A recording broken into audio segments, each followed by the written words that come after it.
Governance in IT course related TypeScript के beginner की पूरी सीरीज ला रहे हैं आप लोगों के लिए ताकि आप टाइपस्क्रिप्ट सीख सके। आज है हमारा लेक्चर नंबर 8। मॉडुलस पढ़ेंगे, या मॉडुलस परसेंटेज। मॉडुलस क्या है तो एक एग्जांपल दूंगा मैं मॉडुलस के लिए ताकि आपको समझने में आसानी रहे कि मॉडुलस है क्या, परसेंटेज है ये, तो किस तरीके से ये वर्क करता है। और एक प्रोग्राम की भी हम टाइपस्क्रिप्ट का रन कराएंगे ताकि हमारी प्रैक्टिस भी हो जाए। तो कुछ लोग कंफ्यूज है कि ये लेक्चर 8 का मतलब है क्लास 8 का काम है। नहीं, ये सीरीज लेक्चर जो मैं बना रहा हूँ, ये मैं अपने हिसाब से लेक्चर बना रहा हूँ। ये क्लास वाला काम तो है इसके अंदर, लेकिन ये थोड़ा सा आगे पीछे होगा, ठीक है। लेकिन मैं थंबनेल में ऐड कर देता हूँ ये कौन सा लेक्चर है, कौन सी क्लास में आपको पढ़ाया गया होगा। तो आ जाते हैं अपने एग्जाम्पल के ऊपर। यू हैव एप्पल्स, ठीक है। You distribute them in 2 bags. हमारे पास सेब है और हम उसको बांट रहे हैं 2 बैग्स के अंदर, ठीक है। 2 बैग्स या 2 थैली के। Each bag get 2 apple. हर बैग के अंदर 2 एप्पल्स आ रहे हैं। कोई बात नहीं, आने दो। लेकिन एक मसला हो गया ना यार, हर बैग में 2 आ रहे हैं और हमारे पास हमारे पास कितने एप्पल है। अच्छा, मैंने एक चीज गलती कर दी है। यू हैव यहाँ पे एक चीज ऐड करना था, नंबर, वो है 5 एप्पल है। अब मसला आएगा, 5 सेब है, 2 थैलियां या 2 बैग, उसमें बांटना है। 2 बैग में 5 कैसे आएंगे, सोचने वाली बात है। 2 डालूंगा तो 4 हो जाएंगे, एक तो बच जाएगा। वही इन्होंने आगे बात बोली, भाई 2 तो आपने डाल दिए, 2 एप्पल तो डाल दिए, लेकिन एक अभी भी बच रहा है। अब उसका क्या करना है, आगे इन्होंने बताया हुआ 5% 2 इज इक्वल टू 1, फिर कंसोल डॉट लॉग 5%। अब सवाल ये होता है इस प्रोग्राम को किस तरीके से बनाए। तो ये इस तरीके के जो लास्ट टाइम तो डिस्ट्रीब्यूट कर रहे थे जब हमने सेब, तो बच्चों की तरह डिस्ट्रीब्यूट कर देना भाई। अब क्या बोलते हैं, मेरे हाल से ये एग्जांपल थी, 20 सेब थे और 4 उसके अंदर थैलियों में डाल के बांट दिए थे। तो उसमें ऐसा नहीं था कि किसी थैली में कम आ रहा हो, सब में बराबर बांटने थे, तो सब में बराबर आ गए थे। 5 आ गए थे 4 के अंदर। लेकिन अब थोड़ा सा सिनेरियो ऐसा है, आपको जहन में आ रहा हो उस वक्त भी कि अगर ये इक्वल नहीं हो रहे होते तो फिर क्या होता। ऐसे केस भी लगता है ये मॉडुलस परसेंटेज। नेक्स्ट हम देखते हैं इसका प्रोग्राम हम किस तरीके से बना सकते हैं।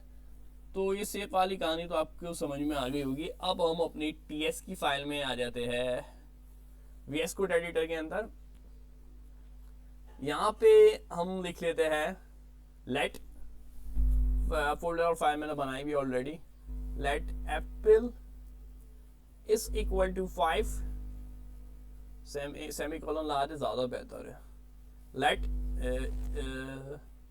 एप्पल की मैं बैग्स के अंदर स्टोर करा देता हूँ variable, bags is equal to 2 semicolon, and then let reminder के अंदर, रिमाइंडर ले रहे कुछ भी ले सकते हैं, ये हमारी मर्जी है, ये हमारे हाथ के अंदर है, कोई इतना मसला नहीं होगा इसके अंदर।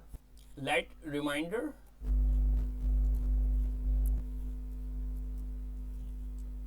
Is equal to apple percentage bags.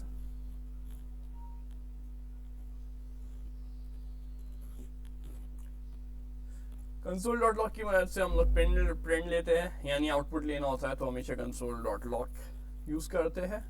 और मेन चीज होता है उसकी ब्रैकेट। तो ब्रैकेट के अंदर क्या आएगी, लास्ट टाइम हमने प्लस का देखा, माइनस का देखा, मल्टीप्लाई का देखा, और भी देखे हमने, एक्सपोनेंशियल देखी, 5 प्रोग्राम देखे थे। तो सेम उसी पैटर्न पे मैंने ये प्रोग्राम बनाया है। ऐसा नहीं कि वो प्रोग्राम अलग है, उसमें भी इसी पैटर्न पे बनाया था, सेम पैटर्न है।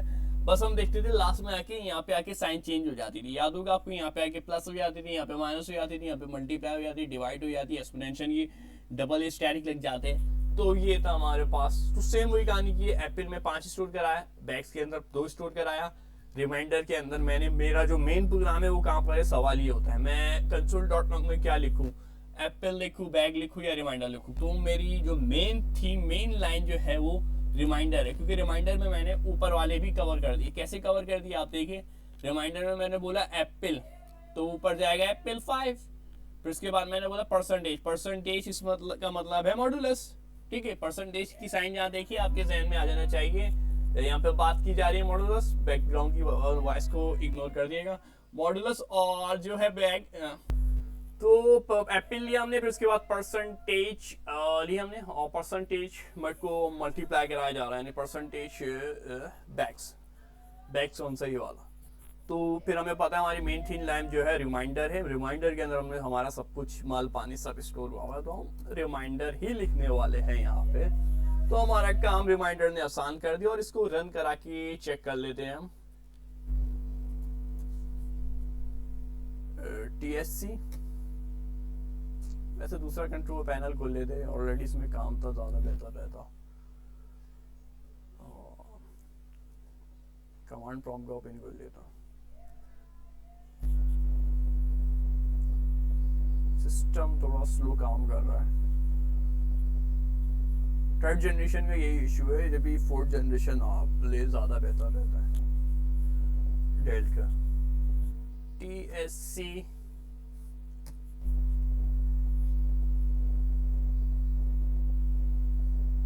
अभी कंपाइल करें जावास्क्रिप्ट की फाइल के अंदर।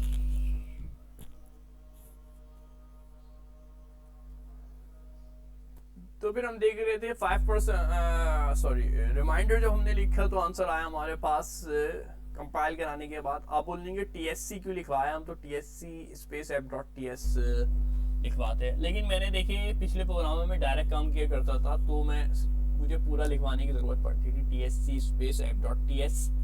यहाँ पे मैंने ऑलरेडी कॉन्फ़िग और पैकेज की फाइल बना ली, तो TS कॉन्फ़िग की फाइल हमारे वो पास जो है डायरेक्ट कंपाइल का ऑप्शन देती है कि आपको फाइल का नाम लिखने की जरूरत नहीं है, सिर्फ TSC लिख दे आप, हम खुद कर देंगे आगे कंपाइलेशन। तो जब भी TSC लिखा है और हमने TS कॉन्फ़िग की फाइल बनाई हुई, अगर आप डायरेक्ट काम कर रहे हैं तो फिर आपको फाइल का नेम लिखना पड़ता है TSC स्पेस app.ts, और फिर नोड भी मैंने इसी फाइल के अंदर लिख दिया। तो मेन टॉपिक पे आते हैं। तो आंसर मेरे पास आया 1, तो 1 मेरे पास बच जाएगा, 1 से बच जाएगा। तो हमारे पास 2 जब बांट दिए तो हमें पता था 5 में से 1, तो लेकिन हमें प्रोग्राम की मदद से देखना था, तो प्रोग्राम की मदद से आ गया 1 आंसर।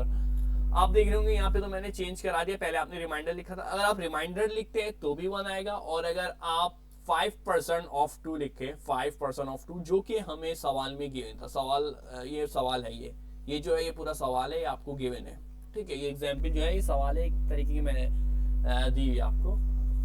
तो इन्होंने बोला कंसोल डॉट लॉग में 5% ऑफ 2 लिखना है भाई, तो हमने लिख दिया 5% ऑफ 2 भी लिखवा दिया। दोनों का रिमाइंडर भी लिख के चेक कर ले कंसोल डॉट लॉग ब्रैकेट के अंदर, और 5% 2 भी लिख के चेक कर ले। दोनों का आंसर जो है 2 आ रहा है, देख ले मैंने इस दोनों को चेक कराया तो दोनों का आंसर 2 आ रहा है, बोलना दोनों का आंसर 1 आ रहा है, 1 से बच जाएगा हमारे पास। तो ये था कॉन्सेप्ट मॉडुलस का। और भी प्रोग्राम हो सकता है, तो आपके होमवर्क टास्क जो होगा वो ये होने वाला है कि आपको कमेंट्स में इसका आंसर देना है। अगर ये अभी तो मैंने 5 दिए थे मिसाल के तौर पे, अब अगर आपके पास 8 एप्पल है, ठीक है, 8 एप्पल है आपके पास, और कितने डालने आपको, हर उसके अंदर 3 डालने, ठीक है। 8 एप्पल है और बैग कितने हैं, बैग आपके पास 3 है, तो इसका आंसर बताइएगा आपको पास क्या आंसर आ रहा है आपके पास, ठीक है। कितने रिमेंडर जाते हैं उसको प्रोग्राम की मदद से वेरीफाई करके बताना है आपको। तो ये तो मॉडुलस का कॉन्सेप्ट यहाँ पे खत्म होता है, क्लियर हो जाता है आप लोगों को, कोई इशू नहीं आता इसमें। नेक्स्ट अगर हम बात करें, नेक्स्ट हमारे पास यूनिरी ऑपरेटर है, लेकिन मैं यहाँ पे अभी डायरेक्ट यूनिरी ऑपरेटर पे नहीं आने वाला, क्योंकि थोड़ा सा 1-2 लेक्चर डिले करके मैं आऊँगा इस पे, यूनिरी ऑपरेटर और कंबाइनिंग ऑपरेटर पे। पहले हम थोड़ा सा सिंपल आसान वाला काम करें ताकि काम करने में मज़ा है। डायरेक्ट ऐसे काम पे नहीं आते जो सर से ऊपर गुजर दे या तो समझने में बहुत ज़्यादा टाइम वेस्ट कर दे, तो उसको स्किप करके एडिशन कैलकुलेटर पे आता हूँ मैं। एडिशन कैलकुलेटर देखते हैं हम। ऐसा नहीं काम नहीं करेंगे, काम मैं ये वाला भी कराऊंगा, लेकिन पहले हम थोड़ा सा सिंपल और आसान काम देख लें। एडिशन कैलकुलेटर क्या है? अगर मुझे बनाना है एक कैलकुलेटर और मैं देना चाहता हूँ उसके अंदर 2+3 या कुछ भी देना चाहता हूँ, और मैं चाहता हूँ इसका आंसर बताओ, कैलकुलेटर से पूछ रहा हूँ आप इसका मुझे आंसर दो, तो किस तरीके से हम कैलकुलेटर बनाएंगे? तो आप बोलेंगे पिछली दफा हमने एडिशन तो देखी थी, वो भी तो कैलकुलेटर वाला काम था। एडिशन पिछली दफा हमने देखी थी, हाँ आप सही बोल रहे, लेकिन क्या उसमें मैं इनपुट दे सकता था? नहीं, इनपुट नहीं दे सकता। मैं चाह रहा हूँ मेरा यूजर इनपुट दे, ऐसा कोई पिछली बार जो मैंने कैलकुलेटर बनाया था वो फिक्स वैल्यू के लिए बनाया था, मैंने ऑलरेडी प्रोग्राम फिक्स कर दिया था, उसको मैं कॉन्स्ट से भी यूज कर सकता था, ये वैल्यू ऑलरेडी इसके अंदर फिक्स थी, चेंज तो हो ही नहीं रही थी भाई। तो क्या किया जाए, एक प्रोग्राम देखते हैं हम, आसान सा प्रोग्राम के जिसमें हम कैलकुलेटर सीखते हैं और एडिशन कैलकुलेशन सीख रहे हैं। तो आ जाते हैं हम अपने प्रोग्राम के ऊपर। इसके लिए हम क्या करेंगे, याद होगा हमने लास्ट टाइम एक प्रोग्राम बनाया था, कौन सा प्रोग्राम देख लेते हैं फोल्डर में आके, आपको याद आ जाए। इंक्वायरर की जब हमने टॉपिक पढ़ा था और वो जो इंस्टॉलेशन वगैरह की थी उसके अंदर एक प्रोग्राम भी बनाया था उसका इंक्वायरर वाला, तो वही लेक्चर की मुझे यहाँ पे जरूरत होगी। तो मैं ओपन फोल्डर में आ जाता हूँ अपने पास, ये वाला मेरा काम कंप्लीट हो गया, इसको बस सेव करके छोड़ दे। अब मैंने शायद इंक्वायरर वाला मुझे देखना पड़ेगा, 6 में था या 7 में था, काम कमेंट में आंसर दीजिएगा किस में करवाया था मैंने। तो याद होगा आपको लेक्चर नंबर 6 जो हमने अपना किया था यहाँ पे टैक्स टू बिगिनर में, ये हमारा 8 है। तो उसमें अगर आपने ये नहीं देखा तो पहले ये देख ले। तो इसमें जो मैंने सारे स्टेप बाय स्टेप काम कराए थे सिवाय उस स्टेप के जिसमें ये वाला मैंने काम कराया था, कौन सा वाला, ये वाला, ठीक है। वही काम आपको रिपीट करना है। मैं यहाँ पे टाइम को शॉर्ट करने के लिए इसी के अंदर टीएस की फाइल बना के काम कर रहा हूँ, आप भी कर सकते हो, कोई इशू नहीं है। मेन चीज है आपको सीखना, क्योंकि इसमें मैंने सारे पैकेजेस वगैरह जो थे एनपीएम के वो सब इंस्टॉलेशन करा है, सब चीजें हैं, मुझे दोबारा से इंस्टॉल कराने की जरूरत नहीं पड़ेगी। अगर मैं दूसरी फाइल में जाता हूँ तो दोबारा से इंस्टॉलेशन की जरूरत पड़ेगी ये फोल्डर वगैरह के अंदर।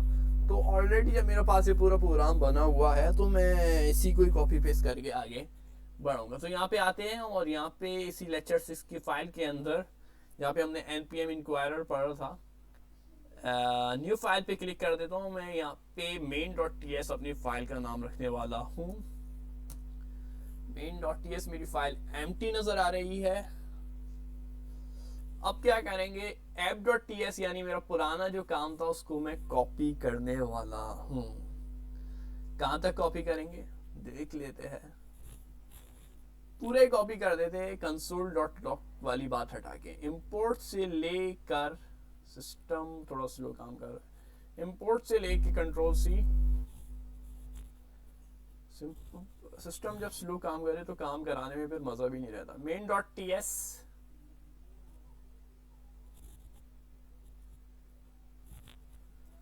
सी का फोल्डर फुल है असल में मेरा, जब ये सिस्टम काम कर रहा है सी से फाइलें डिलीट करनी पड़ेगी।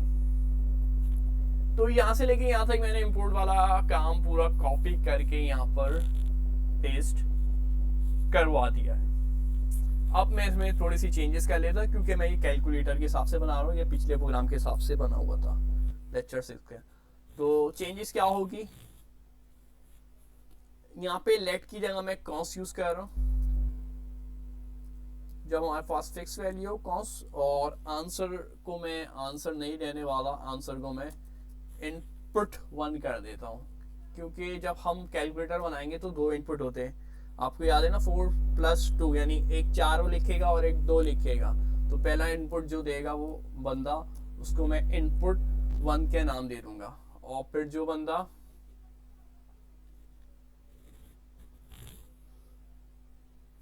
दूसरा इनपुट देगा, इनपुट 1 नेम, और यहाँ पे मैं num1 दे देता हूँ इसको।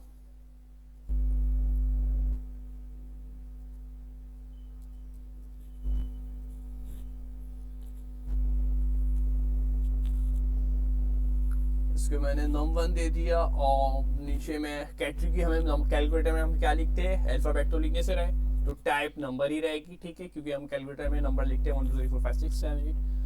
और मैसेज क्या लिखूंगा, मैसेज में मेरी मर्जी होती है कि अपनी पसंद का मैसेज लिख सकते हैं आप लोग अपनी पसंद का मैसेज लिख दिएगा, जो समझ में आ रहा है, ये हमारी मर्जी है, यहाँ पे आपकी मर्जी पे छोड़ता हूँ। लेकिन मैं लिख देता हूँ काइंडली इंटर योर, क्योंकि कैलकुलेटर है तो हम लिखते हैं हमेशा इंटर योर फर्स्ट नंबर। मैंने उसको बोल दिया भाई ये आप इंटर करो पहला नंबर।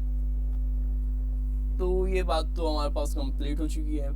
तो ये हमारे पास पहला इनपुट तो मैंने कंप्लीट कर लिया है। अब बात होगी सेकंड इनपुट की। सेकंड इनपुट का भी बहुत सिंपल सा काम है, यहाँ से उठाएंगे कॉन्स वाले से उठाऊंगा मैं पूरा यहाँ तक नीचे तक, और मैं करूंगा कंट्रोल सी, और फिर नीचे आके इंटर करके नेक्स्ट लाइन में आके कंट्रोल भी कर दूंगा। अब चेंज क्या करनी होगी, पहला जो था मेरा, अच्छा सॉरी मैंने इसको वो नहीं किया, आप कंफ्यूज हो रहे होंगे थोड़ा, प्रोग्राम नजर आए इस टाइम पे तो ज़्यादा बेहतर होता है। नीचे आ जाओ भाई, प्रोग्राम पूरा नजर आया, अभी मैंने नोट किया ये बात, मसला हो रहा है यहाँ से इतने पे विजिबल होगा। अच्छा ये थोड़ा ज़्यादा हो रहा है। अच्छा वो पहला मैं इनपुट 1 ले चुका हूँ, अब क्या होगा आपके जहन में क्या होगा, इनपुट 1 हो गया तो 1 के बाद हमेशा 2 आता है, तो मैं इनपुट 2 बोल दूंगा इसको, और इनपुट 2 के बाद बाकी आगे का तो प्रोग्राम सेम रहेगा। और यहाँ पे मैंने num1 लिखा था, तो अब num1 नहीं रहेगा, यहाँ पे num2 हो जाएगा, क्योंकि ये हमारे पास नंबर 2, num1 से मुराद है नंबर 1, और num2 से num2 से मुराद है नंबर 2, चाहे तो आप नंबर 1 और नंबर 2 भी लिख सकते हैं, कोई मसला नहीं है। नेक्स्ट जो है हमारे पास वो होगी एक अहम तरीन लाइन, जो हमारे पास मेन लाइन होती है। याद है पिछले हमने जो भी करा, प्लस करा माइनस करा, तो उसमें हमारे पास पहली 2 लाइनें तो ऐसी होती थी, तीसरी लाइन इंपॉर्टेंट होती थी, तो ये समझ ले वही तीसरी लाइन है जो कि हमारे पास जानदार होती है। फिर जब हम एंड में कंसोल डॉट लॉग की मदद से सिर्फ तीसरी लाइन वाला जो स्टोर होता है वो ले लेते, तो तीसरी लाइन अहम तरीन लाइन होने वाली है, इसको समझना है। सारा ऑपरेशन जो होगा, ऑपरेशन जो बेस करेगा वो सारा इस तीसरी लाइन के ऊपर डिपेंड करेगा। तो एक कॉलन, और मैं इसमें क्योंकि हमें पता है कैलकुलेटर है, तो मैंने स्ट्रिंग की यानी स्ट्रिंग बोला सॉरी डेटा टाइप बता दी, डेटा टाइप नंबर है, और इनपुट 1 डॉट num1 के बाद num1, और num1 के बाद क्या होने वाला है, प्लस, क्योंकि वो जो ऑपरेशन करेगा वो प्लस करेगा, इनपुट 2 डॉट num2, और इंटर कराने के बाद कंसोल डॉट लॉग की मदद से हम हमेशा लेते हैं अपना आउटपुट। ये बात आप तो अब तक रट चुकी होगी, जहन में बैठ चुकी होगी, कॉन्सेप्ट क्लियर हो चुका होगा। और कंसोल डॉट लॉग में क्या लिखूं कि मेन ऑपरेशन मेरा अब जो सेव है वो है इस टोटल के अंदर, ठीक है। ये बात तो आपको अब तक समझ में आ गई होगी, हट जाओ भाई। तो ये जो टोटल है सारा मेरा मेन ऑपरेशन डिपेंड करता है इस टोटल के अंदर। तो कंसोल डॉट लॉग में पूरा सिर्फ टोटल लिखूंगा, तो ऊपर का जितना प्रोग्राम रन किया है वो सारा ये पढ़ लेगा। कैसे पढ़ेगा अब मैं सिखा देता हूँ इसका पूरा कॉन्सेप्ट, क्या तरीकेकार होगा, क्या किस तरीके से पढ़ेगा। तो उससे पहले शायद आउटपुट लेके देख लेते हैं, एरर वगैरह तो नहीं दे रहा। बिस्मिल्लाह पढ़िए, क्या लिखना होता है भाई, TSC स्पेस TSC, और कंपाइल करेगा, चेक कर लूँ यहाँ पे कंपाइल वगैरह।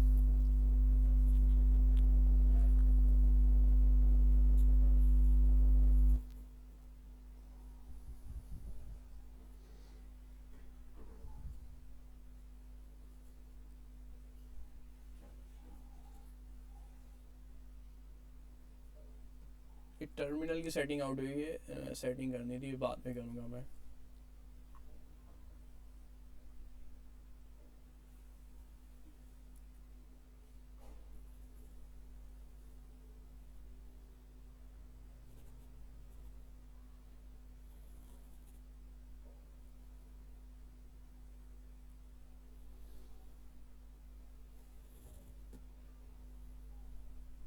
main.ts देख लेते हैं, मेरा से main.ts की फाइल है ना,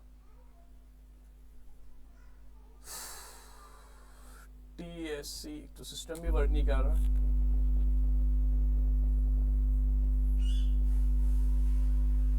TSC कर दिया है कंपाइल, वो कर रहा है जावास्क्रिप्ट के अंदर, कुछ टाइम ले रहा है। कंपाइल कर लिया, अब नोड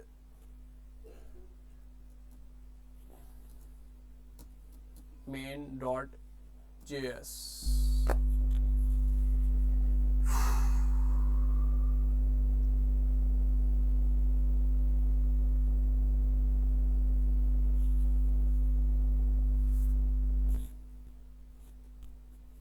आप देख सकते हैं इसने मुझसे पूछ रहा है kindly inter your first number. अब ये मेरा मेन जो प्रोग्राम है ये कंपाइल वगैरह कर लिया है। अब मेरे से पूछ रहा है इंटर योर फर्स्ट नंबर, तो मैं इंटर करा देता हूँ अपना फर्स्ट नंबर 8 और इंटर करा के जैसे ही मैं इंटर करता हूँ तो इसने पूछता है kindly inter your first number. अच्छा अच्छा अच्छा सही है, एक गलती की है मैंने, लिखना था सेकंड नंबर, जब भी दोबारा से फर्स्ट नंबर लिख रहे हैं। चलो इसको मैं चेंज करा लेता हूँ 8 + 12। इसको वैसे कहना चाहिए था सेकंड नंबर। तो कहाँ गलती की है आपको नजर आ रहा है प्रोग्राम में हमने कहाँ गलती की है? ये फर्स्ट नंबर दोबारा से इसने बोला है, तो प्रोग्राम में हमने यहाँ पर गलती की है। गलती तो नहीं की है, मतलब एक चीज रह गई है ऐड करना, वो कर लेते हैं। मैंने यहाँ पे भी बोला था इंटर योर फर्स्ट नंबर और यहाँ पे भी मैंने इंटर योर फर्स्ट नंबर बोल दिया, ऊपर से कॉपी पेस्ट किया था। तो यहाँ पे मुझे कहना चाहिए था इंटर योर सेकंड नंबर। तो इसको सेकंड नंबर लिख के जब आप कंपाइल करेंगे तो आपको यहाँ पे फिर सेकंड नंबर देगा। मैं कंपाइल दोबारा से नहीं करा रहा। तो कैलकुलेटर बन गया है, समझना रह गया था हमारे पास, तो इसको मैं समझा देता हूँ और समझा के फिर टॉपिक को एंड करते हैं।